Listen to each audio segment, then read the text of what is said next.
Ini Assalamualaikum Mas Rauf. Waalaikumsalam warahmatullahi wabarakatuh. Gimana Mas? Aduh, Vicky sehat ya Mas? Alhamdulillah Mas Rauf juga Alhamdulillah. sehat-sehat selalu ya. Ya ini tambah Semoga- gemuk terus tiap hari. Amin.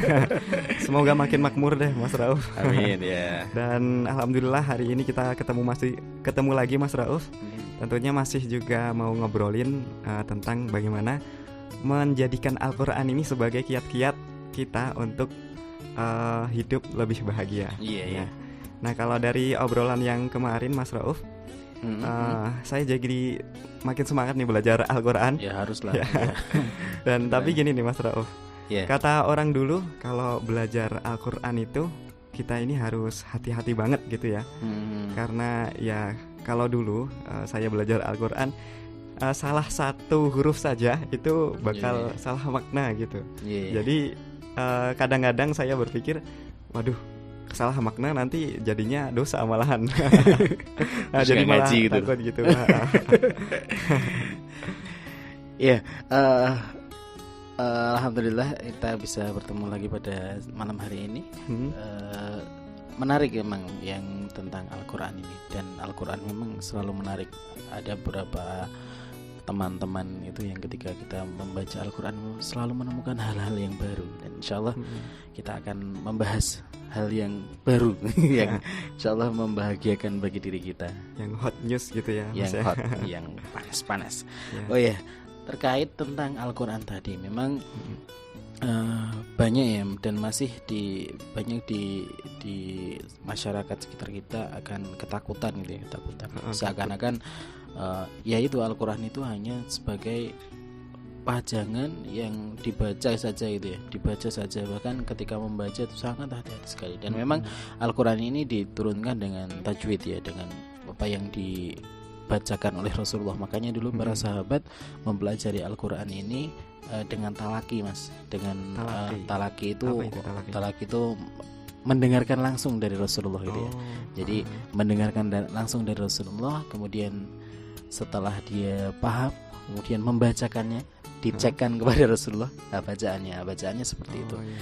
Dan ilmu tajwid sebenarnya belum ada saat itu dia. Namun di akhir-akhir di zaman para tabi'in kemudian disusunlah ilmu tajwid agar bacaan Al-Quran tetap standar gitu ya.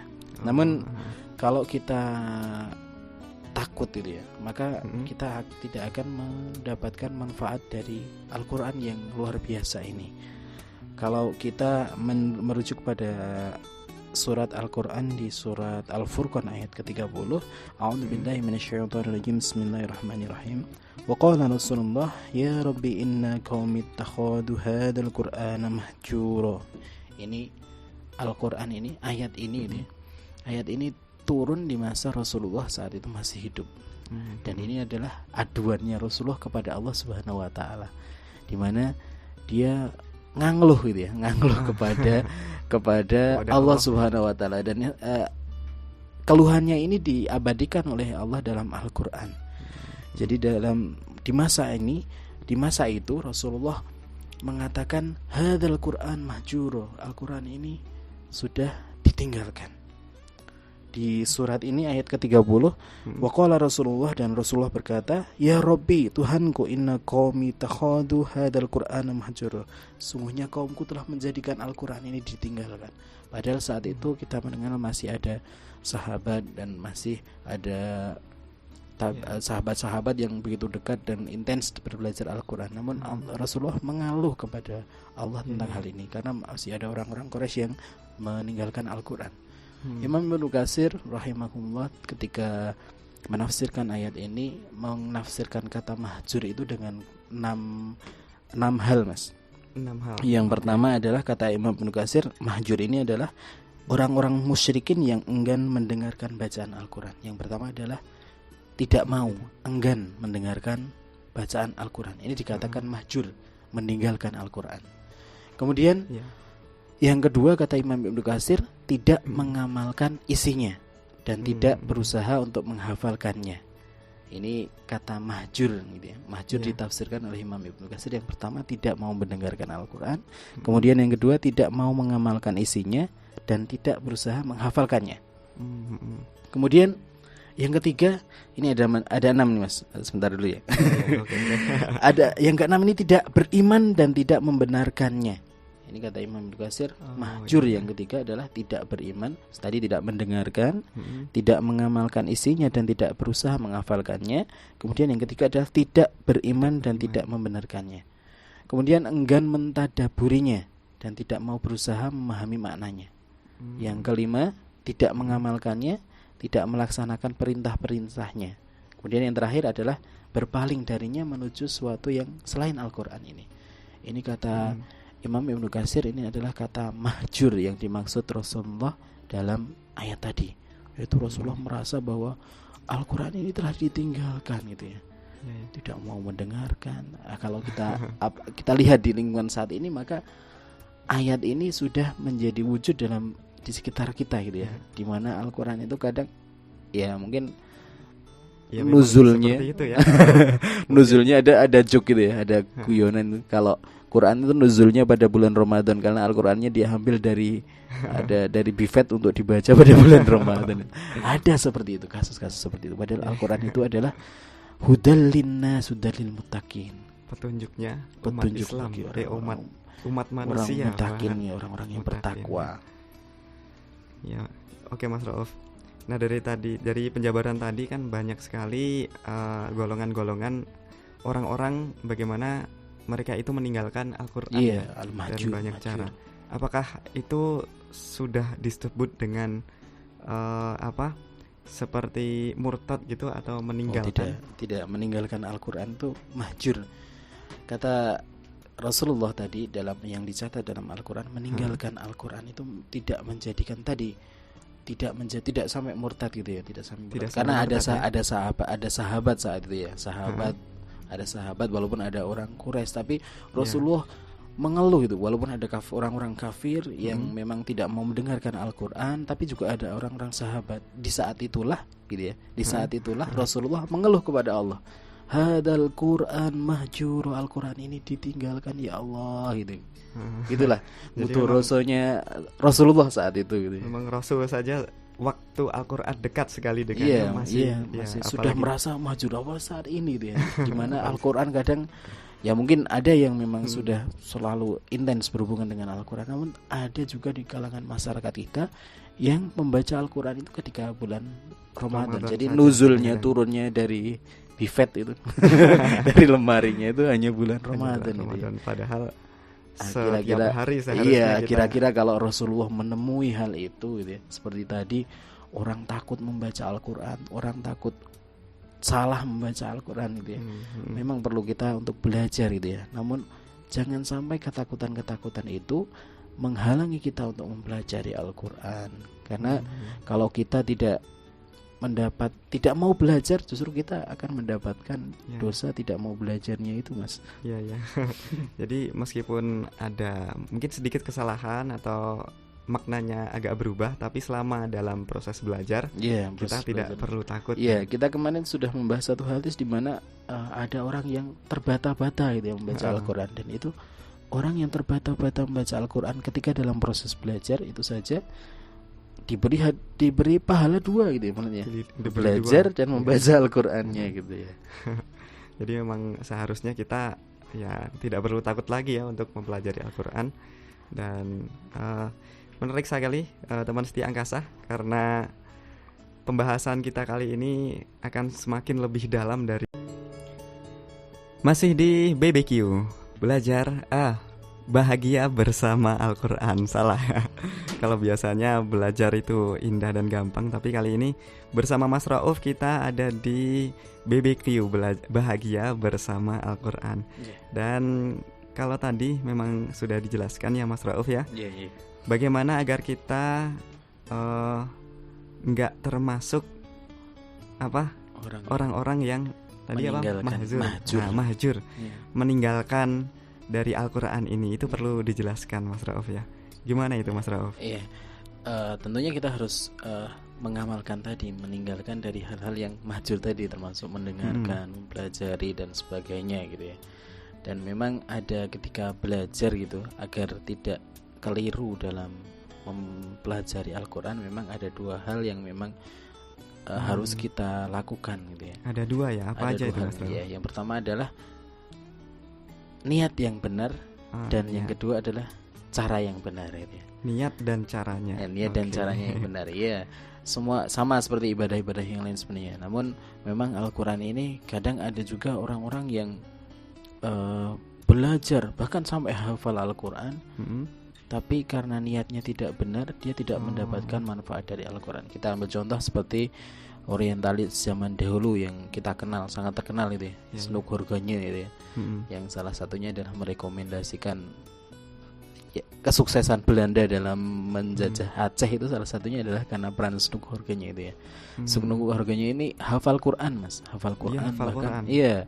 bahkan sampai pergi ke Mekah kemudian pulang lagi ke Aceh itu, sehingga dia seakan-akan sudah menjadi ulama itu yang berhak berfatwa gitu ya. Hafal Quran, pulang dari Mekah saat itu kan sudah alim sekali gitu. Namun dia tetap kafir, Mas, tetap berada dalam kekafiran, tidak mendapatkan manfaat dari apa yang dia baca, apa yang dia hafal. Gitu. Nah, karena memang niat awalnya gitu ya, niat awalnya dia ditugaskan oleh Belanda kemudian untuk menyelidiki kaum muslimin, kenapa sih Aceh itu kok susah ditaklukkan oleh bangsa Belanda gitu ya. Niatnya sudah itu dulu gitu ya. Diminta untuk selidiki gitu. Niatnya untuk menjajah. Iya, untuk menjajah. Jadi dia mempelajari Al-Qur'an itu bukan untuk mendapatkan manfaat dari Al-Qur'an. Berbeda dengan misalnya ada, kita ambil seorang ilmuwan ahli bedah Prancis gitu ya, yang meneliti jasadnya Fir'aun saat itu, namanya Maurice Bucaille gitu. Beliau ini seorang ahli bedah yang kemudian karena ada kerjasama antara Mesir dan Prancis saat itu, kemudian dia meneliti jasadnya Fir'aun, mengawetkan lebih lanjut tentang jasad Fir'aun. Kemudian dia bertanya kepada beberapa orang Mesir, kenapa sih yang dapat yang selamat itu kok hanya jasadnya Fir'aun saja gitu ya. Akhirnya orang-orang Mesir itu menyatakan ini udah ada di dalam Al-Qur'an gitu ya. Kemudian Maurice Bucaille tadi mempelajari Al-Qur'an dengan sungguh-sungguh sehingga dia akhirnya menjadi mu'alaf, masuk Islam gitu ya. Dapat hidayah dari Allah, dari dari Fir'aun itu, dan itu ada dalam Al-Qur'an. Kemudian juga ada contoh kasus lagi, ada musisi, kalau dulu zaman saya muda itu ada musisi namanya Cat Stevens gitu ya. Stephen. Tahu Cat Stevens? Itu apa itu? Itu sekarang terkenal. Bandnya apa itu?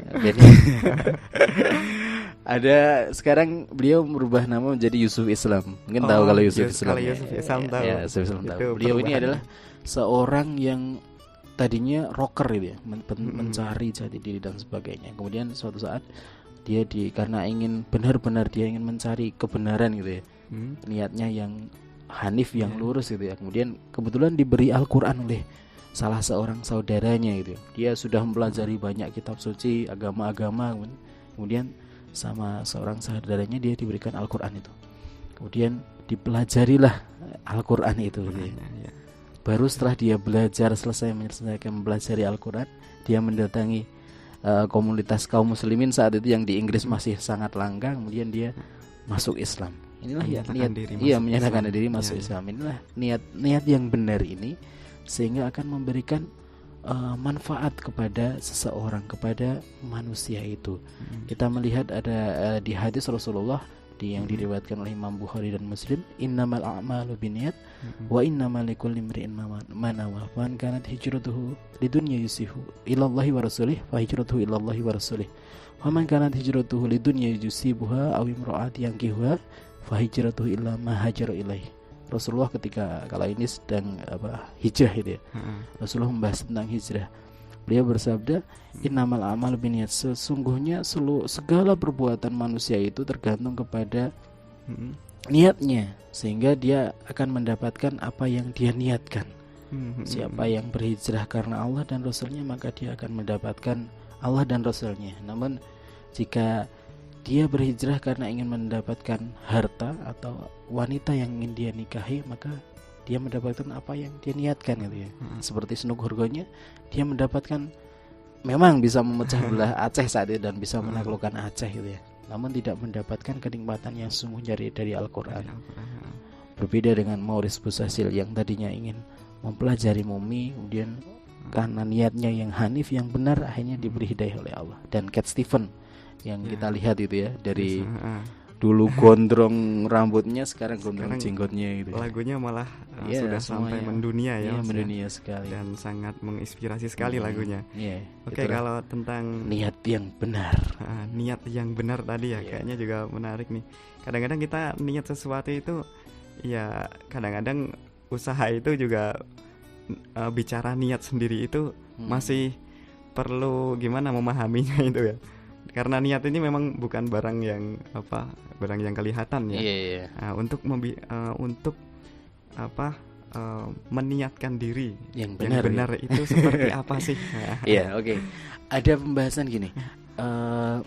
Niat yang ikhlas itu seperti apa itu? Niat yang benar itu adalah niat yang ikhlas itu ya. Iya. Orang ada ketika saya tanyakan kepada anak-anak, "Nah, ikhlas itu apa?" Ikhlas itu tidak mengharap pamrih gitu ya. Tidak orang. Kebanyakan jawabannya seperti itu. Iya. Namun dalam Islam konsep ikhlas itu sebenarnya bukan itu. Kalau itu kita mungkin kata tidak mengharap pamrih itu kalau kita orang Jawa mengatakan atau legowo gitu ya, lilo gitu ya, lilo. Iya, lilo legowo gitu ya. Ini sebenarnya berbeda dengan ikhlas gitu ya. Ikhlas itu berasal dari kata kholaso, yakni suci gitu ya.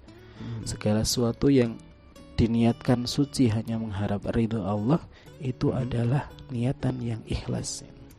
Sehingga ketika seorang mempelajari Al-Quran, niatnya sudah benar karena ingin mengharap ridho Allah, maka insya Allah akan membukakan ilmu-ilmu yang banyak dalam Al-Quran, termasuk kunci-kunci kebahagiaan yang ada dalam Al-Quran. Nah, ini niatnya yang benar, ikhlas karena Allah, meniatkan sesuatu karena Allah, itulah ikhlas. Jadi iya, berbeda dengan lilo legowo gitu ya. Legowo itu bukan ikhlas dia. Tapi kadang ada orang gini kan, sedekah yang banyak tapi nggak ikhlas, sama sedekah yang sedikit tapi ikhlas, banyakan mana? Ya, jelas yang lebih baik ya yang sedikit namun ikhlas, atau yang lebih baik lagi banyak dan ikhlas gitu. Itu harapannya banyak. Iya, seperti itu. Makanya amal-amal para sahabat, pernah ada satu hadis Rasulullah yang mengatakan di mana sedekahnya sahabat sebesar biji kurma itu lebih baik daripada sedekah kalian orang-orang selain sahabat ya, sebesar gunung Uhud itu ya. Iya, ini karena nilai niatnya yang berbeda. Berarti niatnya dulu ya. Jadi walaupun sebesar apapun hartanya yang disedekahkan, apapun yang seperti tadi, sebesar apapun ilmu yang dituntut, tapi kalau niatnya salah itu dia tidak akan mendapatkan sesuatu yang berharga dari perbuatannya, yang nikmatnya lebih besar gitu ya. Ketika seperti membaca Al-Quran itu ya. Kalau tadi Snugurgonya mungkin mendapatkan harta yang banyak itu dari Belanda, namun dia tidak mendapatkan nikmat hidayah itu. Hidayahnya ya. Itu tidak dia dapatkan. Yang paling penting memang dari niat ini dari kita sendiri sih ya. Dari itu menjadi dasar dulu. Seperti sholat juga.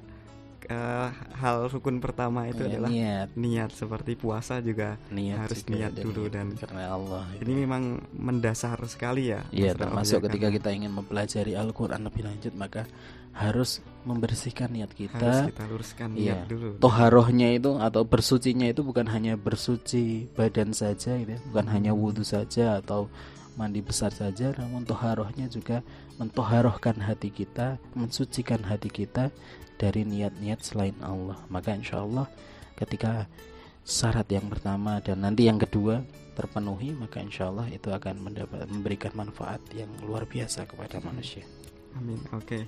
Baik teman setia angkasa, untuk teman setia angkasa yang mungkin mau gabung di sini atau mempunyai pertanyaan seputar bagaimana sih kiat-kiat untuk menjadikan Al-Quran ini petunjuk bagi hidup kita gitu ya. Ada Mas Rauf di sini yang teman setia bisa mintakan saran gitu, bisa mintakan penjelasan gitu yang lebih lanjut bisa lagi. Ngobrol bareng, ngobrol-ngobrol di sini bisa gabung aja langsung.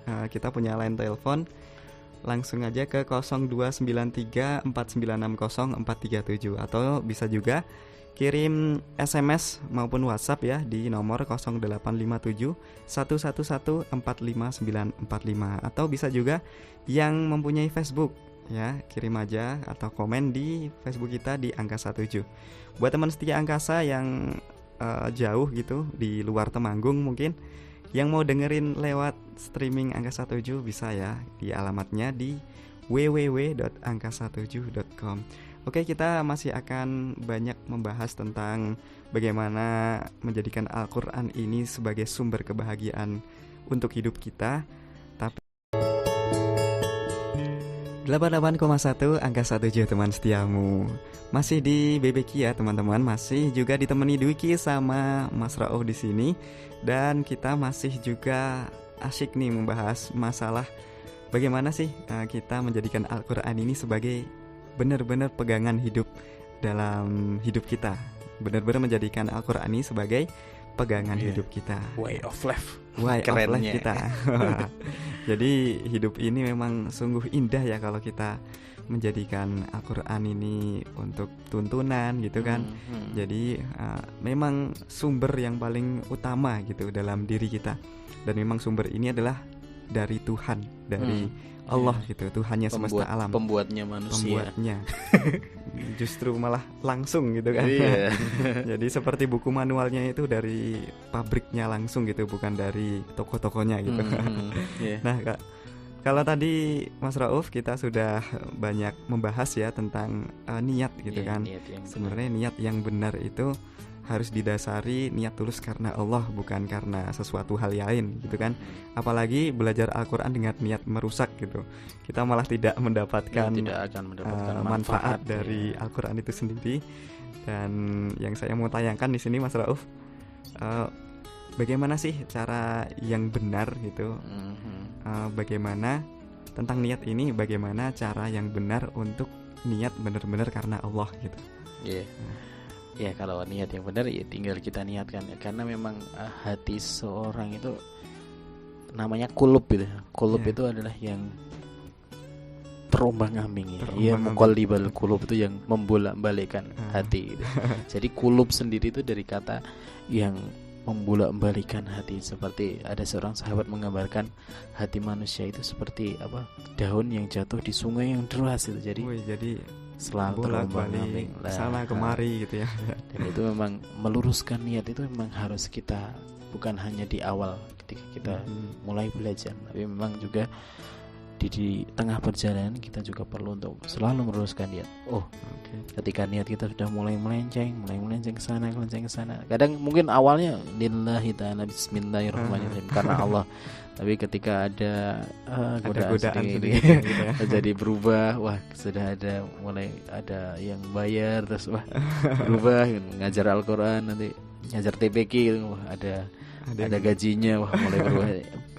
Bukan saya tidak mengalami gaji gitu ya, tapi memang niatnya tetap, walaupun mendapatkan gaji tetap harus niatnya karena Allah itu tadi. Itulah yang selalu harus kita niatkan dengan benar gitu ya.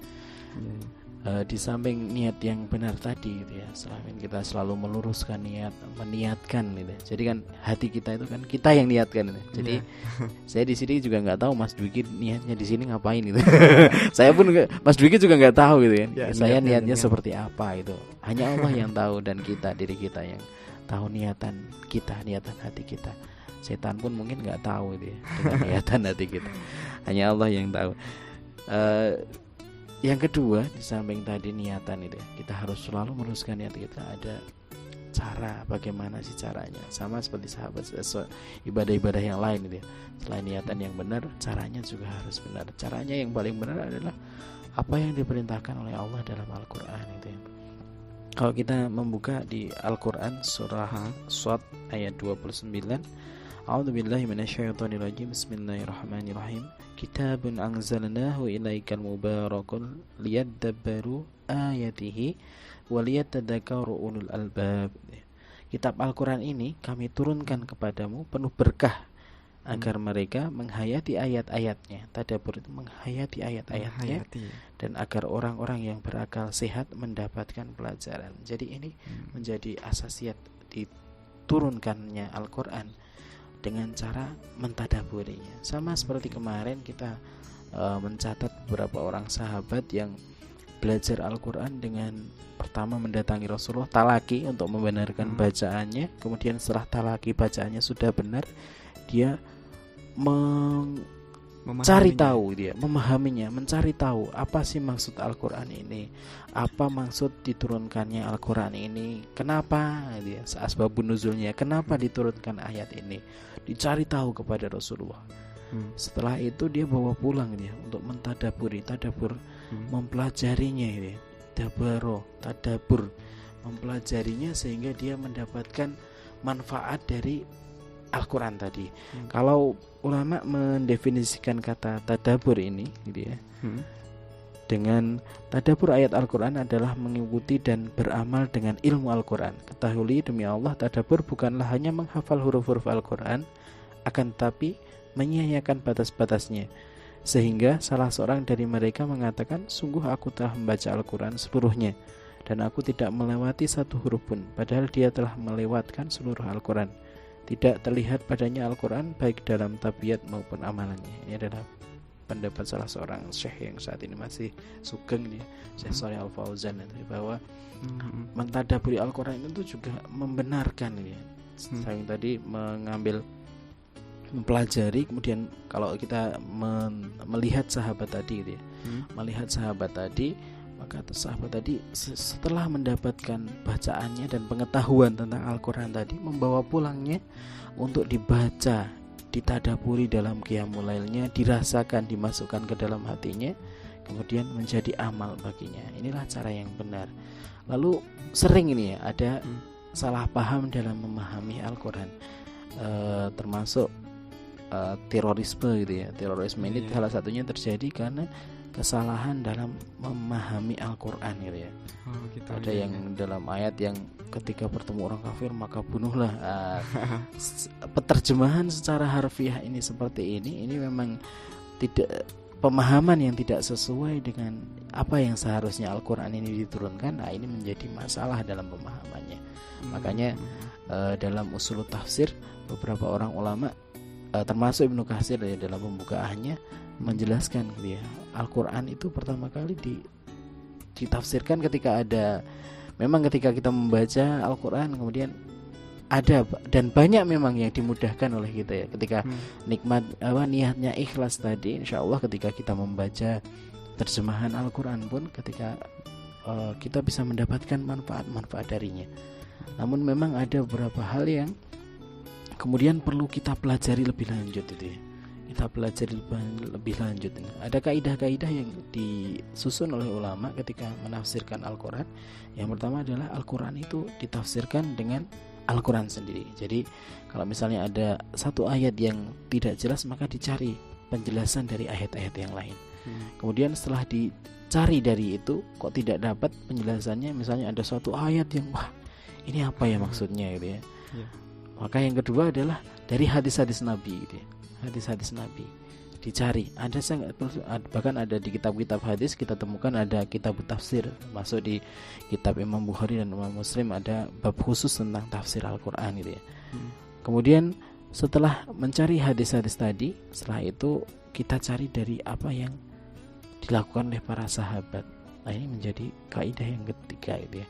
Dari pertama ditafsirkan oleh Al-Quran, dari Al-Quran kemudian ditafsirkan dengan perbuatan Nabi, dengan hadis atau dengan perkataan Nabi, sunnahnya, kemudian merujuk kepada para sahabat. Nah, ini ketika ini dilakukan, maka insya Allah kita akan mendapatkan manfaat dari hal itu, dan insya Allah tidak akan keliru dalam memahami Al-Quran tadi. Oke. Jadi itu tentang niat tadi ya, Mas Rauf ya. Jadi memang cukup dalam juga, harus niat kita ini harus benar-benar lurus gitu. Iya, bahkan ada seorang ulama yang ingin membuat kitab khusus tentang niat ini, sampai ada bab khusus tentang niat ini, karena memang niat itu sesuatu yang memang susah, tapi bukan sesuatu yang mustahil untuk kita dapatkan gitu, niat yang ikhlas. Memang perlu latihan juga untuk meniatkan, selalu niat karena Allah, selalu niat karena Allah, karena ya di tengah jalan kita nggak tahu niat kita berbelok apa enggak. Tapi ya kita berdoa saja semoga niat kita sampai akhir nanti. Masih 88,1 angka 1 teman setiamu. Baik teman setia angkasa, kita ada di sesi terakhir di BBQ Bahagia Bersama Al-Quran dengan Mas Rauf ya kita kali ini. Dan seperti tadi yang sudah saya sampaikan bahwa sesi kali ini adalah sesi menjawab pertanyaan ya. Untuk teman-teman setia angkasa yang sudah bergabung di sini ya, kita akan bacakan satu persatu. Ada pertanyaan dari 08532808 sekian. Nah, ini ada pertanyaan nih Mas Rauf. Assalamualaikum. Waalaikumsalam warahmatullahi wabarakatuh. Akhir-akhir ini saya sering melihat orang yang ingin kembali kepada Al-Quran itu dianggap sebagai fundamentalis atau ekstremis. Menarik sekali kayaknya nih. Dan waktu lalu di berita ada pihak berwenang yang menjadikan Al-Quran sebagai barang bukti tindak terorisme. Nah, ini mengapa bisa demikian Mas Rauf? Oke. Gimana nih Mas Rauf? Langsung jawab ya. Oke. Islam dan fundamentalis atau ekstremis gitu ya. Iya. Sebenarnya tadi sempat saya singgung ya tentang Al-Quran gitu ya. Kalau kita mengatakan fundamentalis, Al-Quran itu harus seperti apa yang memang kita harus seperti apa yang dijalankan oleh Rasulullah dalam menjalankan Al-Quran gitu ya. Namun tindakan yang seperti terorisme dan sebagainya memang tidak sejalan dengan apa yang dilakukan oleh Rasulullah gitu ya. Kalau kita mengambil sebenarnya mungkin juga di media gitu ya, memang kadang-kadang medianya suka gitu. Kalau ada penggerebekan itu Al-Quran selalu barang bukti Al-Quran terjemah. Kenapa itu selalu? Karena kesalahan dalam memahami saja mungkin yang menyebabkan beberapa orang bersikap ekstrim seperti itu. Namun ketika fundamentalis atau ekstremis itu dikatakan saklek sesuai dengan apa yang diturunkan Al-Quran, maka memang kita harus hidup sesuai dengan Al-Quran itu ya. Seperti apa yang dilakukan Rasulullah. Namun memang ketika kita memahami Al-Quran memang tidak boleh sesuai dengan udale dhewe manut karepe dhewe itu tidak boleh gitu ya. Jadi kita harus belajar sesuai apa yang dicontohkan oleh Rasulullah gitu ya. Ada tuntunannya. Maka yang namanya fundamentalis Islam mungkin dikatakan ketika orang yang menanam pohon itu juga bisa gitu. Kan Rasulullah menyuruh gitu ya, menyuruh bahkan ketika besok kiamat gitu. Besok itu kiamat, kamu menemukan biji, maka Rasulullah itu suruh untuk menanam gitu ya. Termasuk orang Rasulullah mengelus kepala anak-anak itu kalau fundamentalis dikatakan orang yang memegang kuat Al-Quran, maka Rasulullah juga mengelus kepala anak-anak, bermain dengan anak-anak, itu mungkin fundamentalis Islam. Jadi mungkin kita perlu memahami lebih gitu ya tentang Al-Quran gitu ya. Jadi tidak kita garisi saja gitu ya, bahwa saya termasuk orang yang tidak setuju dengan terorisme gitu ya, terorisme dan itu memang tidak, dan saya menilai itu bukan bagian dari Islam gitu ya. Dan Islam yang benar, Al-Quran yang benar itu harus kita pahami sesuai apa yang diturunkan kepada para sahabat, sesuai dengan perilaku Rasulullah gitu ya. Termasuk berkasih sayang, irhamang fil ardi yarhamka man fis sama. Kasihilah siapa saja yang di bumi, maka Allah akan maka kamu akan disayangi oleh yang di langit. Ini mungkin fundamentalis versi saya seperti itu gitu. Apa yang dilakukan Rasulullah gitu. Nah, kalau hal itu apa kita mencontoh Al-Quran, kita mencontoh Rasulullah, maka it's okay gitu, dikatakan fundamentalis. Namun jika fundamentalis itu adalah terorisme, saya bukan bagian dari itu gitu ya. Gitu ya. Jadi ini arti fundamentalisme sendiri sebenarnya perlu kita teliti lebih. Iya, karena memang media juga memblow up gitu ya. Kadang-kadang suka memelintir gitu kan. Jadi kadang-kadang ini akibat dari membaca Al-Quran misalnya seperti ini kan kadang-kadang. Ya mungkin kebetulan di rumahnya ada Al-Quran. Orang Islam kan harus ada Al-Quran, Mas. Terus justru malah kalau ada orang Islam yang tidak punya Al-Quran, itu perlu dipertanyakan keislamannya. Iya.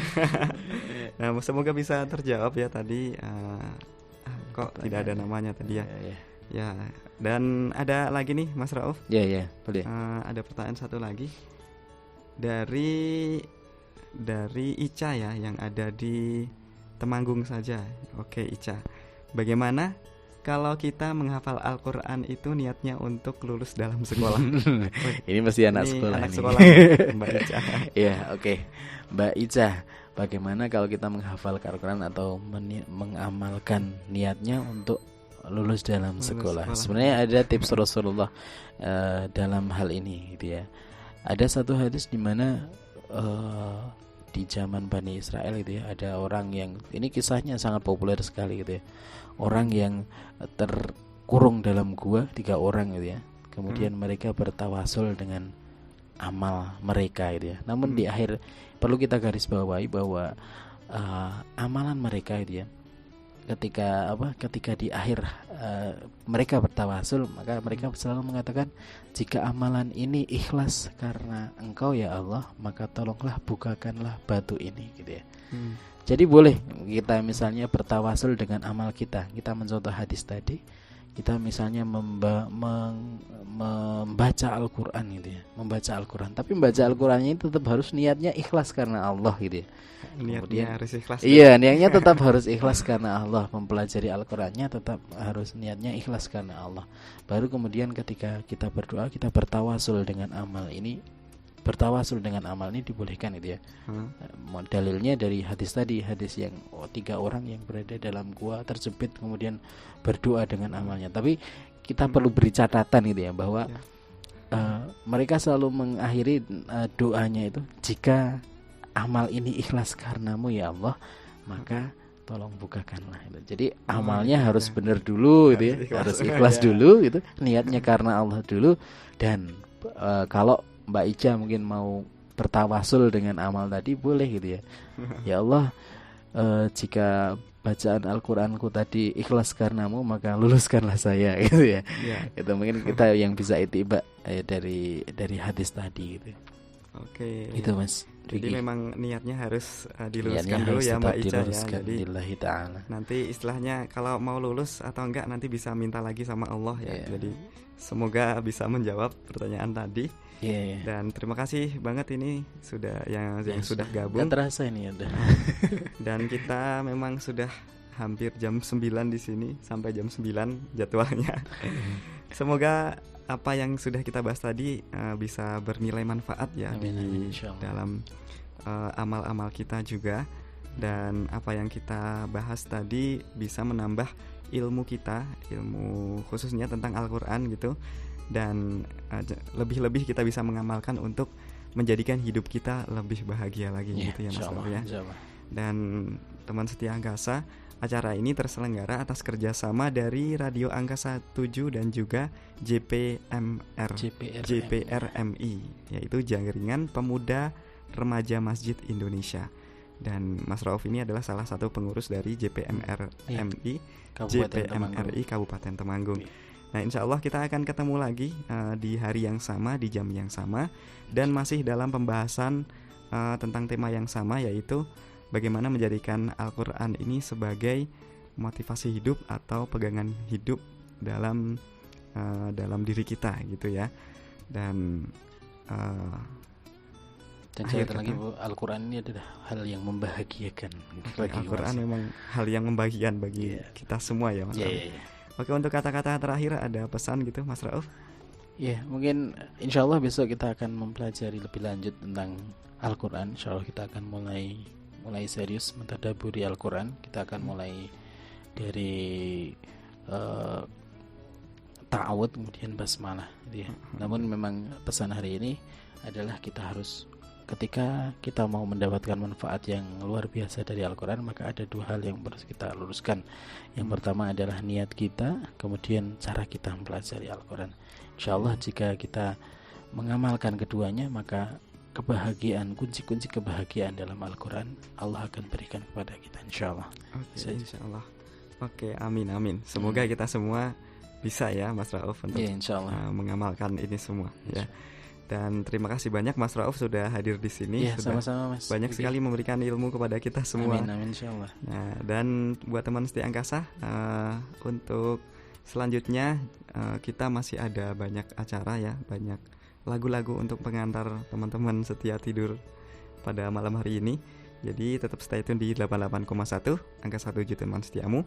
Kita semua pamit. Akhir kata, wassalamualaikum Wassalamualaikum warahmatullahi